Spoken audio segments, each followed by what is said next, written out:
ಗೆದ್ದಿದ್ದೇ ಆದಲ್ಲಿ DK ಬ್ರದರ್ಸ್ಗೆ ಅತಿ ದೊಡ್ಡ ಮುಖಭಂಗ ಇದು. ಅತಿ ದೊಡ್ಡ ಮುಖಭಂಗ ಕಾರಣ ಕರ್ನಾಟಕದ ಮಟ್ಟಿಗೆ ಒಬ್ಬರು ಹಾಲಿ ಸಂಸದರಾಗಿದ್ರು DK ಸುರೇಶ್. ಹಾಗಾಗಿ ಅವರ ಭವಿಷ್ಯ ಏನಾಗುತ್ತೆ ಅನ್ನೋದು ಬಹಳ ಕುತೂಹಲಕ್ಕೆ ಕಾರಣ ಆಗ್ತಾ ಇದೆ. ಮತ್ತೊಂದು ಅಪ್ಡೇಟ್ ಲಭ್ಯವಾಗ್ತಾ ಇದೆ. ಕಲಬುರಗಿಯಲ್ಲಿ 4697 ಮತಗಳಿಂದ ಮುನ್ನಡೆಯನ್ನು ಕಾಪಾಡಿಕೊಳ್ತಿದ್ದಾರೆ. ಬೆಂಗಳೂರು ಗ್ರಾಮಾಂತರ ಲೋಕಸಭಾ ಕ್ಷೇತ್ರದಲ್ಲಿ ಡಾಕ್ಟರ್ ಅಬ್ಬರ್ದ ಮುನ್ನಡೆಯನ್ನ ಕಾಪಾಡಿಕೊಳ್ತಿದ್ದಾರೆ. ಕಲಬುರಗಿಯಲ್ಲಿ ನೆಕ್ ಟು ನೆಕ್ ಫೈಟ್.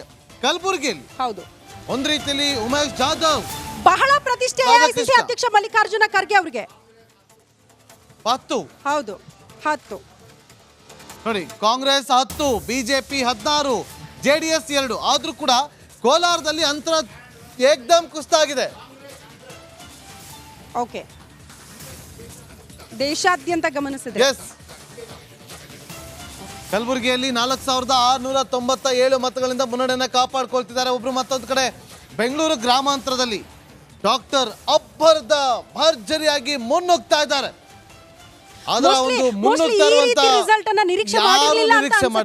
ಯಾರು ನಿರೀಕ್ಷೆ ಮಾಡಿರ್ಲಿಲ್ಲ. ನೋಡಿ, ಒಂದು ಕಡೆ ಬೆಂಗಳೂರು ಗ್ರಾಮಾಂತರದಲ್ಲಿ ಈಗ ನಮ್ಮ ಸ್ಕ್ರೀನ್ ಮೇಲೆ ಗಮನಿಸ್ತಾ ಇದ್ರಿ ಲೈವ್ ದೃಶ್ಯಾವಳಿ. ಅಲ್ಲಿ ಸಂಭ್ರಮಾಚರಣೆ ಶುರುವಾಗಿದೆ. ಆಲ್ರೆಡಿ ಸಂಭ್ರಮಾಚರಣೆಯನ್ನ ಶುರು ಮಾಡಿದ್ದಾರೆ ಕಾರ್ಯಕರ್ತರು, JDS ಕಾರ್ಯಕರ್ತರು, ಬಿಜೆಪಿ ಕಾರ್ಯಕರ್ತರು. ಮಾತು ಡಾಕ್ಟರ್ CN ಮಂಜುನಾಥ್ ಅವ್ರನ್ನ ಮಾತನಾಡಿಸೋ ಸಂದರ್ಭದಲ್ಲಿ ಈ ವೋಟಿಂಗ್ ಆಗೋ ಹೊತ್ತಲ್ಲಿ ನಾನ್ ಪ್ರಚಾರ ಮಾಡಿಲ್ಲ, ಜನರೇ ನನ್ನ ಪರವಾಗಿ ಪ್ರಚಾರ ಮಾಡಿದ್ದಾರೆ, ರಾಜ್ಯದ ಮೂಲೆ ಮೂಲೆಯಿಂದ ಜನ ಬಂದಿದ್ದಾರೆ ಪ್ರಚಾರ ಮಾಡಕ್ಕೆ, ಅದೆಲ್ಲವೂ ಕೂಡ ನನಗೆ ಕೈ ಹಿಡಿಯುತ್ತೆ ಅನ್ನುವಂತ ವಿಶ್ವಾಸ ವ್ಯಕ್ತಪಡಿಸಿದ್ರು. ಮೋಸ್ಟ್ಲಿ ರಿಸಲ್ಟ್ ನೋಡಿದ್ರೆ ಅದು ನಿಜ ಅಂತ ಅನ್ಸುತ್ತೆ. ಮತ್ತೊಂದು ಕಡೆ ನೋಡಿ, ಇಲ್ಲಿ ಅವರ ಅಭ್ಯರ್ಥಿಗಳು ಕೂತು ಅಲ್ಲಿ ಸಂಭ್ರಮಾಚರಣೆ ಮಾಡ್ತಿದ್ದಾರೆ.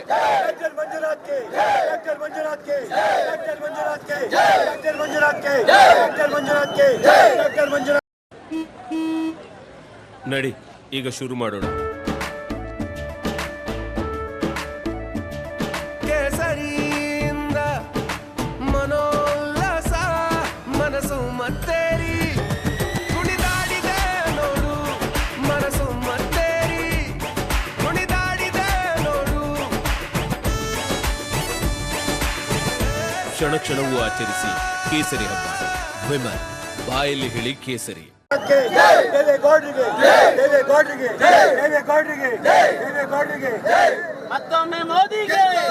ನೋಡಿ, ಅಲ್ಲಿ ಒಂದು ವಿಚಾರ ಇಲ್ಲಿ ಗಮನಿಸಲೇಬೇಕು. ಡಾಕ್ಟರ್ ಮಂಜುನಾಥ್ಗೆ ಜೈ ಅಂತ ಹೇಳ್ತಿದ್ದಾರೆ, ಮತ್ತೊಂದು ಕಡೆ ದೇವೇಗೌಡರಿಗೆ ಜೈ ಅಂತ ಹೇಳ್ತಿದ್ದಾರೆ. ಬಿಜೆಪಿ ಅಭ್ಯರ್ಥಿ ಅವರು. ಹೌದು, ಅಭ್ಯರ್ಥಿ ಸರ್, ಅದಕ್ಕೆ ಸಂಬಂಧಪಟ್ಟಂತ ಒಂದು ಕ್ವಶನ್, ಯಾಕೆ ಡಾಕ್ಟರ್ CN ಮಂಜುನಾಥ್ ಅವರು ಬಿಜೆಪಿಯಿಂದ ಸ್ಪರ್ಧೆ ಮಾಡಿದ್ರು ಅಂತ. ಈ ಕುಟುಂಬ ರಾಜಕಾರಣದ ಹಣೆಪಟ್ಟಿಯನ್ನ ಕಳಿಸ್ಕೊಳ್ಬೇಕು ಅನ್ನೋ ನಿಟ್ಟಿನಲ್ಲಿ ಬಿಜೆಪಿ ಈ ರೀತಿ ಒಂದು ನಡೆಯನ್ನು ಅನುಸರಿಸ್ತಾ. ನೋಡಿ, ನಮ್ಮ ರಾಜ್ಯದ ನಾಯಕರು ಮತ್ತು ನಮ್ಮ ರಾಷ್ಟ್ರೀಯ ನಾಯಕರು ಬೇರೆ ಬೇರೆ ಆಯಾಮಗಳಲ್ಲಿ ಈ ತೀರ್ಪನ್ನು ತಗೊಂಡು ಅವರನ್ನು ಕ್ಯಾಂಡಿಡೇಟ್ ಮಾಡಿರ್ತಕ್ಕಂಥದ್ದು. ಇವಾಗ ಅವರು ನಮ್ಮ ಅಧಿಕೃತ ಅಭ್ಯರ್ಥಿ. ಇನ್ನು ಅವರು ಅಲ್ಲಿ ಜೈಕಾರ ಹಾಕುವಂಥ ಸಂದರ್ಭದಲ್ಲಿ ನೀವು ಅಷ್ಟೊಂದು ತುಂಬ ಇನ್ಡೆಪ್ತ್ ವಿಶ್ಲೇಷಣೆಗೆ ಈ ಜೈಕಾರ ಯಾರ್ಯಾರು ಕೂಗ್ತಾವ್ರೆ ಅನ್ನುವಂಥದ್ದನ್ನು ನೀವು ಗಮನಿಸುವಂಥದ್ದು ಬಹುಶಃ ನಾನು ನಿಮ್ಮನ್ನು ಆಕ್ಷೇಪಣೆ ಮಾಡ್ತಾ ಇಲ್ಲ, ಬಟ್ ಅದನ್ನು ಅಷ್ಟೊಂದು ಇನ್ಡೆಪ್ತಲ್ಲಿ ತಗೊಳ್ಳೋಂಥ ಅವರು ಬಿಜೆಪಿ ಅಭ್ಯರ್ಥಿ ಗೆದ್ರು ಅವ್ರ ಅಧಿಕೃತ ಅಭ್ಯರ್ಥಿ. ನೀವು ಈಗ ಬರೀ ಎರಡು ಕ್ಲಿಪ್ಪಿಂಗ್ ತೋರಿಸ್ಬಿಟ್ಟು ಅಲ್ಲಿ ಮಾತ್ರ ಅವ್ರ ಜೈಕಾರ ಹಾಕ್ತಾವ್ರೆ, ನೀವು ಬಿಜೆಪಿಗೆ ಜೈಕಾರ ಹಾಕಿಲ್ಲ ಅಂತ. ಆಮೇಲೆ ಒಂದ್ ನಿಮಿಷ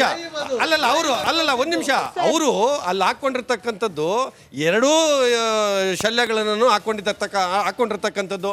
ಮತ್ತೆ ಅಲ್ಲಿ ಕುಂತಿರ್ತಕ್ಕಂಥ ಗುಂಪು ಇಡೀ ರಾಜ್ಯದಲ್ಲಿ, ಕರ್ನಾಟಕದ ಇಡೀ ರಾಜ್ಯದಲ್ಲಿ 28 ಲೋಕಸಭಾ ಸ್ಥಾನಗಳಲ್ಲೂ JDS ಮತ್ತೆ ನಮ್ಮ ಬಿಜೆಪಿಯ ಎರಡೂ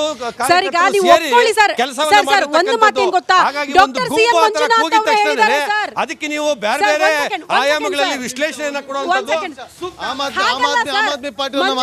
ಹೇಳಿದ್ದಾರೆ. ದೈಹಿಕವಾಗಿ ನಾ ಬಿಜೆಪಿಯಲ್ಲಿ ಇದ್ರು ಕೂಡ ಮಾನಸಿಕವಾಗಿ JDS ಜೊತೆ ಕನೆಕ್ಟ್ ಇದ್ದೀನಿ ಅಂತ ದೇವೇಗೌಡ ಫ್ಯಾಮಿಲಿಯಿಂದ ಬಂದಿದ್ದೀನಿ ಅಂತ. ನೋಡಿದ್ರೆ ಬಸವರಾಜ್ ಯಾವ ರೀತಿ ವಿಶ್ಲೇಷಣೆ ಮಾಡ್ತೀರಿ, ಹೇಗೆ ನೋಡ್ತಾ ಇದ್ದೀರಿ ಇದನ್ನ ನೀವು? ಸೊ ಇದು ಡೆಫಿನೆಟ್ಲಿ ಪಾಸಿಟಿವ್ ಟ್ರೆಂಡ್ ಅಲ್ಲಿ ಇದೆ. ನಾನು ನೋಡ್ತಾ ಇದ್ದೆ, ಅದಕ್ಕೆ ಬೇರೆ ಬೇರೆ ಸ್ಟೇಟ್ಗಳಲ್ಲೂ ನೋಡ್ತಾ ಇದ್ದೆ. ಇವಾಗ ಜನರ ಅಭಿಪ್ರಾಯ ಗ್ಯಾರಂಟಿ ಮೋದಿ ವಿರುದ್ಧವಾಗಿ ವೋಟಿಂಗ್ ಆಗಿದೆ ಅನ್ನೋದು ಎದ್ದು ಕಾಣಿಸ್ತಾ ಇದೆ. ಎಷ್ಟೊಂದು ಅವರ ಹಿಡಿತದಲ್ಲಿರುವಂಥ ರಾಜ್ಯಗಳು ಸಹಿತ ಇವತ್ತು ಅಲ್ಲಿಂದ ಬೇರ್ಪಟ್ಟು ನಮ್ಮ ಇಂಡಿಯಾ ಬ್ಲಾಕ್ ಅಲಯನ್ಸ್ಗೆ ಬರ್ತಾ ಇದೆ. ನಮ್ಮಂಥ ಚಿಕ್ಕ ಪಾರ್ಟಿಗಳು ಆಮ್ ಆದ್ಮಿ ಪಾರ್ಟಿ ಇವತ್ತು 8 ಸೀಟಲ್ಲಿ ನಾವು ಲೀಡಿಂಗಲ್ಲಿದ್ದೀವಿ. ಅವು ಇವತ್ತು ಜೆ ಡಿ ಎಸ್ ಇವಾಗ ನಾಚಿಕೆ ಚಿಕ್ಕ ಮಾನ ಪಾರ್ಟಿಯಲ್ಲಿ ಮರ್ಯಾದೆ ಬಂತು. ಅಲ್ಲ ಚಿಕ್ಕ ಪಾರ್ಟಿಯಲ್ಲಿ ಸರ್, ಚಿಕ್ಕ ಪಾರ್ಟಿ ಅಲ್ಲ ನಿಮ್ದು, ನೀವೇ ಡಿಗ್ರೇಡ್ ಮಾಡ್ಕೋಬೇಡಿ. ಗೊತ್ತಿದೆ, ಅದನ್ನ ಇಲ್ಲಿ ತರೋದು ಬೇಡ. ನಾಚಿಕೆ ಮಾನ ಮರ್ಯಾದೆ ಇನ್ನೊಂದು ದಿವಸ ಮಾತಾಡೋಣ. ಹೊರಗೆ ಬಂದಿಲ್ಲ ಇನ್ನು. ಇವತ್ತು ಇರೋದು ಓಟ್ ಸೆಂಟ್ರಲ್ಲಿ ಗೌರ್ಮೆಂಟ್ ಯಾರು ಮಾಡ್ತಾರೆ ಅನ್ನೋದು. ನೀವು ನಿಮ್ಮ ಪಕ್ಷನ ಮಾರ್ಕೊಂಡು BJPಗೆ 2 ಸೀಟಿಗೆ ಬಂದಿದ್ದೀರಾ, ಅದು ಬಿಟ್ಟುಬಿಡಿ, ತೊಂದರೆ ಇಲ್ಲ. ಇವತ್ತು ನಾವು ಚರ್ಚೆ ಮಾಡ್ತಾ ಇರೋದು ದಿನನಿತ್ಯ ಟಿವಿದಲ್ಲಿ ನೋಡ್ತಾ ಇದೀವಿ. ಆಯ್ತು, ನಿಮ್ ದುಃಖ ನನ್ಗೆ ಅರ್ಥ ಆಗುತ್ತೆ ಪ್ರಶಾಂತ್ ಅವರೇ, ನಿಮ್ ದುಃಖ ಅರ್ಥ ಆಗುತ್ತೆ. ನಿಮ್ ನೀವು ದುಃಖನೂ 28 ಅರ್ಥ ಸೀಟಲ್ಲಿ ಆಗುತ್ತೆ. ನಿಂದ್ರವರು ಪಾಪ 2 ಸೀಟಿಗೆ ಬಂದಿದ್ದೀರಾ, ಹೌದು ರೀ, ನಿಮ್ಗಂತೂ- ತೊಂದರೆ ಇಲ್ಲ, ನಿಮ್ ದುಃಖ ಅರ್ಥ ಆಗುತ್ತೆ. ಅಯ್ಯೋ ಆ 2 ಪಾಪ ಸೀಟು ಯಾಕೆ? ನಿಮಗೆ ಬರ್ತಾ ಇಲ್ಲ. ಇವಾಗ ಅರವಿಂದ್ ಕೇಜ್ರಿವಾಲ್ ಅವರು ಜೈಲಿಗೆ ಹೋಗಿರೋದಕ್ಕೆ ಯಾಕೋ ಬೇಜಾರಾಗ್ತಾ ಇದೆಯಾ? ಜನರ ಮನೀಶ್ ಸಿಸೋಡಿಯಾ ಅಭಿಪ್ರಾಯನ ಅವರು ಜೈಲಿಗೆ ಹೋಗಿರೋದಕ್ಕೆ ಸ್ವೀಕರಿಸಿ, ಬೇಜಾರಾಗ್ತಾ ಇದೆಯಾ? ಇವಾಗ ಬೇಜಾರು ಮಾಡ್ಕೋಬೇಡಿ. ನಿಮ್ಗೆ ಜನರು ಸತ್ಯೇಂದ್ರ ಜೈನ್ ಅವರು ಕೊಟ್ಟರು ಜೈಲಿಗೆ ಅಭಿಪ್ರಾಯನ ಹೋಗಿರೋದಕ್ಕೆ- ಸ್ವೀಕರಿಸಿ. ಅಲ್ಲ, ನೀವು ಯಾಕೆ ಬೇಜಾರಾಗ್ತಾ BJP ಇದೆ? ಅವ್ರ ಜೊತೆ ಸೇರ್ಕೊಂಡಾಗ್ಲೇನೆ ಒಂದ್ ನಿಮಿಷ ನೀವು ನಿಮ್ಮ ಮೈತ್ರಿ- ಪಕ್ಷ ಮನೆ ಒಂದ್ ಆಗಿತ್ತು ನಿಮಿಷ. ಅನ್ನೋದು ನೀವು ಇಡೀ ರಾಜ್ಯ ಏನಂತ ಹೇಳ್ತಾ ಇದೆ. ಹೇಳಿ? ಏನಂತ ಹೇಳಿ? ಬಿಜೆಪಿ India against corruption ಸೇರ್ಕೊಂಡಿರೋದು ಇದ್ದಾಗ ತಪ್ಪು, ಒಂದ್ ನಿಮ್ದು ನಿಮಿಷ. ನಮ್ದಲ್ಲ. India against corruption ಇವತ್ತು ಮಾಡಿದಾಗ ರಿಸಲ್ಟ್ ಯಾರ ನಿಮಗೆ ವಿರುದ್ಧ ಕರ್ನಾಟಕದಲ್ಲಿ ನೀವು ನಿಮ್ಮನ್ನ ರಿಜೆಕ್ಟ್ ಪ್ರತಿಭಟನೆ ಮಾಡಿರೋದು ಮಾಡಿ? ಅಣ್ಣಾ ಜನ, ಹಜಾರೆ ಅವರು ಅದು ಯಾರ ನಿಮ್ ವಿರುದ್ಧ ತಪ್ಪು. ಪ್ರತಿಭಟನೆ ಮಾಡಿರೋದು ಅದು ಮೊದಲು ಹೇಳಿ. So, ಕಾಂಗ್ರೆಸ್ ಅದಕ್ಕೆ ವಿರುದ್ಧ ಮಾಡಿ ಇವತ್ತು ಈಗ ಅವ್ರ ಜೊತೆಗೆ JDS ನ ಕೈ ಇಡೀ ರಾಜ್ಯನ ಜೋಡಿಸ್ತಾ ಇಗ್ನೋರ್ ಇದ್ದೀರಾ? ಮಾಡಿದೆ, ನಿಮಗೆ ನಾನು ಇಗ್ನೋರ್ ನಿಜವಾಗ್ಲೂ ಮಾಡ್ತೀನಿ. ಯಾವ ನೈತಿಕತೆನೂ ಇಲ್ಲ ಮಾತಾಡೋಣ, ಇವತ್ತು JDS ಬಗ್ಗೆ ಮಾತಾಡೋದಕ್ಕೆ. ನಡಿಬೇಕಾಗಿರೋದು ಆಮ್ ಸೆಂಟ್ರಲ್ಲಿ ಆದ್ಮಿ ಯಾರು ಪಕ್ಷದವರು ಗೌರ್ಮೆಂಟ್ ಬರುತ್ತೆ ಪ್ರಶಾಂತಿ ಅವರು ಅನ್ನೋದು ಏನೇ important. ಕಿರ್ಚಾಡಿದ್ರು ಕೂಡ ಆಕ್ಚುಲಿ ಆಘಾತ ಅಂತ ಆಗಿರೋದು ನಮ್ ವೆಂಕಟೇಶ್ ಸರ್ಗೆ. ಯಾಕೆ ಅಂತಂದ್ರೆ ಅವ್ರ ಪಕ್ಷ ಈ ರೀತಿಯಲ್ಲಿ 300 ಕ್ರಾಸ್ ಮಾಡೋಕ್ಕೂ ಒದ್ದಾಡುತ್ತೆ ಅಂತ ಹೇಳಿ ಇವತ್ತು ಬೆಳಗ್ಗೆ 10 ಗಂಟೆ ತನಕ ನೀವು ಕಲ್ಪನೆನೂ ಮಾಡ್ಕೊಂಡಿರ್ಲಿಲ್ಲ. ಆಘಾತ ಅವ್ರಿಗೆ ಪಾಪ ನೀವು ಕಿರ್ಸ್ತಿದ್ದೀರಾ, ನಿಮ್ ಗಂಟೆ ಹಾಳು ಮಾಡ್ಕೊಳ್ತೀರಾ, ಸೈಲೆಂಟ್ ಆಗಿದ್ದಾರೆ ಅವ್ರ ಪಾಪ. ಅಲ್ಲಲ್ಲ, ನಾವು ಖಂಡಿತವಾಗೂ ಇದನ್ನು ನಿರೀಕ್ಷೆ ಮಾಡಿರಲಿಲ್ಲ. ಆಮೇಲೆ ಇದು ಒಂದು ರೀತಿಯಲ್ಲಿ ನಮಗೆ ಈ ಪ್ರಾರಂಭಿಕ ಆಘಾತ ಅನ್ನುವಂಥದ್ದು ನಾನು ಮುಕ್ತ ಮನಸ್ಸಿನಿಂದ ಒಪ್ಕೊಳ್ಳುವಂಥದ್ದು. ಆದರೆ ಈಗಲೂ ನಮಗೆ ವಿಶ್ವಾಸ ಇದೆ. ನಾನು ಪ್ರಾರಂಭದಲ್ಲೇ ಹೇಳ್ದಂಗೆ ಸರ್ಕಾರ ರಚನೆ ಮಾಡೋದು ಕೇಂದ್ರದಲ್ಲಿ ನಾವೇನೇನೆ, ಮತ್ತೆ ನರೇಂದ್ರ ಮೋದಿಯವರು ಮತ್ತೊಮ್ಮೆ ಇನ್ಮೇಲೆ UP ಮಾಡೆಲ್ ಅನ್ನಂಗಿಲ್ಲ ಸರ್, UP ಮಾಡೆಲ್ ಅನ್ನಂಗಿಲ್ಲ ನೀವು. ನೋಡಿ, ಕಾಂಗ್ರೆಸ್ನವರು ಬಿಜೆಪಿ ಅವರು ಪ್ಲಾನ್ ಬಿ ಶಿಫ್ಟ್ ಆಗ್ತಾರೆ. ಹೇಳಂಗಿಲ್ಲ. ಸೀಟ್ ಬಂದಿಲ್ಲ ಅಂದ್ರೆ ಇಡೀ ದೇಶದಲ್ಲಿ ಇಡೀ ದೇಶದಲ್ಲಿ ಕರ್ನಾಟಕ ಮಾಡೆಲ್ ಅಂತ ಹೇಳಿ ಇವರು ಕೊಟ್ಟಿರ್ತಕ್ಕಂಥ ಗ್ಯಾರಂಟಿಗಳನ್ನ ರೆಫರೆನ್ಸ್ ಇಟ್ಕೊಂಡು ಇಡೀ ದೇಶದಲ್ಲಿ ಸಿದ್ದರಾಮಯ್ಯ, DK ಶಿವಕುಮಾರ್, ರಾಹುಲ್ ಗಾಂಧಿ ಆಗಿ ಎಲ್ಲರನ್ನು ಬೊಂಬಡ ಹೊಡೆದ್ರು. ಆದ್ರೆ ಅದೇ ಕಾಂಗ್ರೆಸ್ ಗ್ಯಾರಂಟಿಗಳು ಕರ್ನಾಟಕ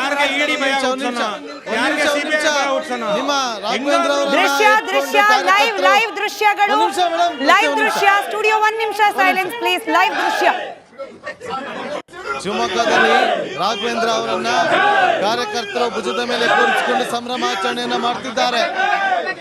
ನೋಡಿ, ಭರ್ಜರಿಯಾಗಿ ಮುನ್ನಡೆಯನ್ನ ಸಾಧಿಸುತ್ತಿದ್ದಾರೆ. BS ಯಡಿಯೂರಪ್ಪ ಅವರ ಪುತ್ರ BY ರಾಘವೇಂದ್ರ ತ್ರಿಕೋನ ಸ್ಪರ್ಧೆ. ತೇಜಸ್ವಿ ಸೂರ್ಯ ಮಾತಾಡ್ತಾ ಇದ್ದಾರೆ. ಮತ್ತೊಮ್ಮೆ ತೇಜಸ್ವಿ ಸೂರ್ಯ ನಮ್ಮ ಸಂಸದನಾಗಬೇಕು, ನಮ್ಮ ಧ್ವನಿಯಾಗಿ ಪಾರ್ಲಿಮೆಂಟ್ನಲ್ಲಿ ನಮ್ಮನ್ನು ಪ್ರತಿನಿಧಿಸಬೇಕು ಅನ್ನುವಂಥ ಒಂದು ಆಶೀರ್ವಾದ ಜನ ಮಾಡಿದ್ದಾರೆ. ಒಬ್ಬ ಯುವಕನ ಮೇಲೆ ಇಷ್ಟೊಂದು ಪ್ರೀತಿ ವಿಶ್ವಾಸ ಇಟ್ಟು ಸ್ವಂತ ಮಗನಂತೆ ಆಶೀರ್ವಾದ ಮಾಡಿರುವಂಥ ಕ್ಷೇತ್ರದ ಜನಕ್ಕೆ ನಾನು ಅತ್ಯಂತ ಕೃತಜ್ಞತೆಯಿಂದ ಅವರಿಗೆ ನಮಸ್ಕಾರಗಳನ್ನು, ಕೃತಜ್ಞತೆಗಳನ್ನು ಸಲ್ಲಿಸ್ತಾ ಇದ್ದೇನೆ. ಕಳೆದ 5 ವರ್ಷದ ಹಿಂದೆ ಆಯ್ಕೆ ಮಾಡಿದಾಗ ಆಗಿನ್ನೂ ನಾನು ಹೊಸಬ, ಆಗಿನ್ನೂ ಅನುಭವದ ಕೊರತೆ ಇತ್ತು.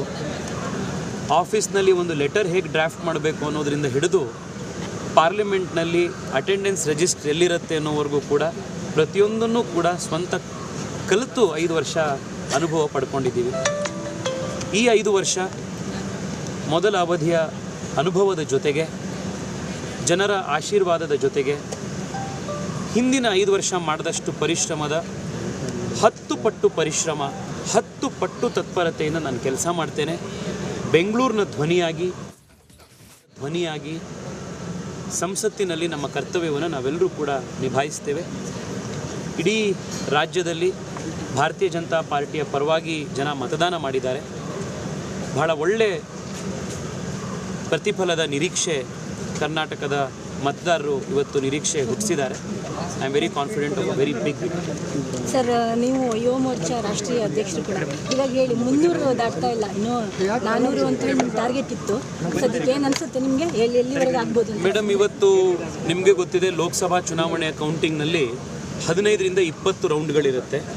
ಈಗ ಇನ್ನೂ 4ನೇ ರೌಂಡ್ ಕಂಪ್ಲೀಟ್ ಆಗಿದೆ ದೇಶದ ಎಲ್ಲ ಕಡೆ. ಇನ್ನೂ ಇನಿಷಿಯಲ್ ಟ್ರೆಂಡ್ಸು ಸುಮಾರು 290 ಕ್ಷೇತ್ರಗಳಲ್ಲಿ 10ರಿಂದ 15 ಸಾವಿರದಲ್ಲಿ ಅಂತರಗಳು ಡಿಫ್ರೆನ್ಸ್ ಇದೆ. ಅದರಿಂದ ಇನ್ನೂ ಒಂದು 2-3 ಗಂಟೆಗಳ ಕಾಲದಲ್ಲಿ ಒಂದು ಕ್ಲಿಯರ್ ಪಿಕ್ಚರ್ ಸಿಗುತ್ತೆ. 100ಕ್ಕೆ 100 ನರೇಂದ್ರ ಮೋದಿಯವರು ದೇಶದ ಪ್ರಧಾನಿ ಆಗ್ತಾರೆ, ಬಹಳ ದೊಡ್ಡ ಬಹುಮತದಿಂದ ಪ್ರಧಾನಿ ಆಗ್ತಾರೆ. ಕಳೆದ 10 ವರ್ಷ ದೇಶವನ್ನು ಯಾವ ರೀತಿ ಮುನ್ನಡೆಸಿದ್ರು ಅದೇ ರೀತಿ